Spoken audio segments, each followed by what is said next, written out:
Impeachment trial ni VP Sara Duterte, posibleng humaba ang mga pagdinig.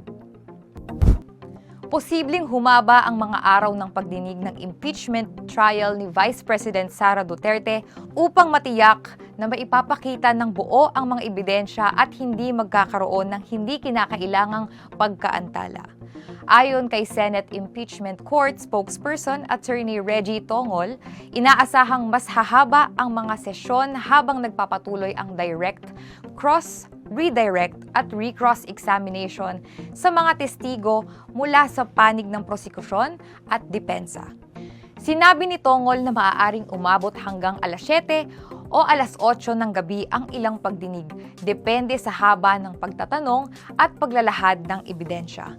Dagdag niya, mas mahalaga pa rin na mailabas ang katotohanan kaysa madaliin ang proseso.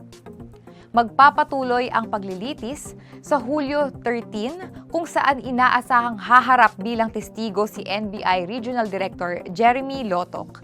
Kasunod nito, nakatakdang humarap si Office of the Vice President Chief of Staff Zuleika Lopez sa Hulyo 14 at si Legislative Security Bureau Head Executive Director Belinda Bello sa Hulyo 15. Pinag-aaralan din ng impeachment court ang mga isyu kaugnay ng hiling sa sabina para sa mga record mula sa Bureau of Internal Revenue, Anti-Money Laundering Council at mga bangko.